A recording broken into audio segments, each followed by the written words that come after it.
So all of this is happening as the war in Ukraine rages on, and Ukrainian President Volodymyr Zelensky posted this video to social media saying Russia bombarded the city of Odessa overnight. Zelensky saying 3 children were injured in those attacks.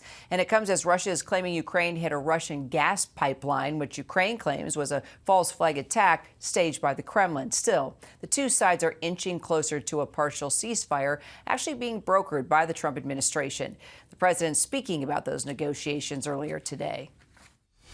I can tell you I've been having very good discussions, as you know, with President Zelensky and with President Putin. And President Putin will tell you that without the United States, he wouldn't be worried. But he is worried when the United States is involved.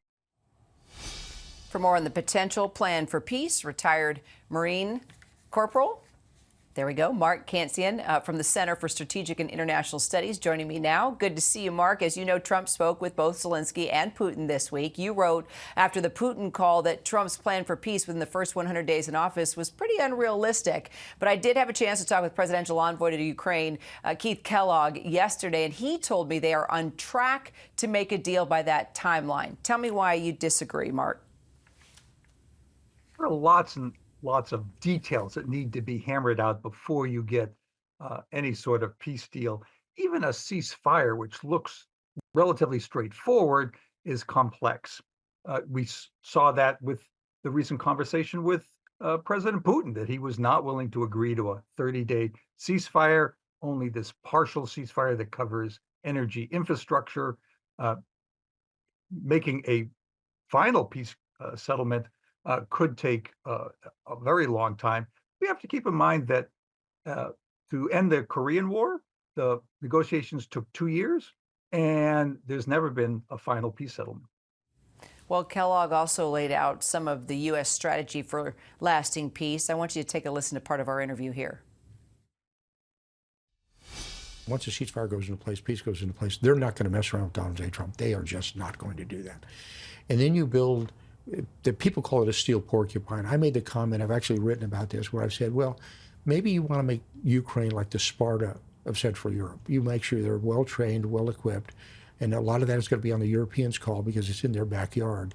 And you can do that. And I don't think the Russians want to do this again. Your response? Ukraine desperately wants some sort of security guarantees. And implied in the general's comment is that the United States, and especially the Europeans, would continue to provide military equipment and training, even if Ukraine did not become part of NATO. And that's short of what Ukraine would like, but it might be enough to reassure them that they could survive in the face of a continuing hostile Russia.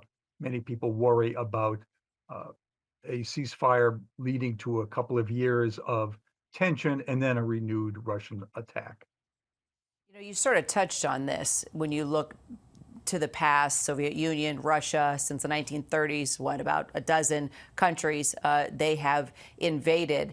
Trump's only in office for 4 years. So, you know, is this ceasefire deal, doomed from the beginning?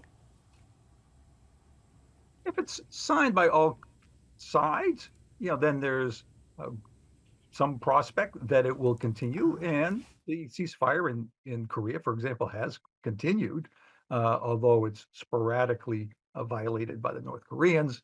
The trick, the difficult part, is going to be first getting an agreement on a ceasefire and then setting up some longer-term negotiations to reduce tensions.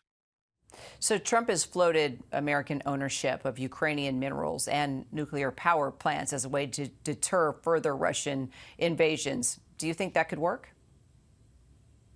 It would help a little. Having U.S. business interests in Ukraine would put Americans there, would put some of its capital at risk, and also with the power plants. The problem is it's a weak security guarantee. There have been many instances in history where countries have invaded and countries with economic interests at stake have not been willing to use military force. So it's helpful, but it's not enough. Colonel Mark Kansian, appreciate your insight today. Thanks for having me on the show.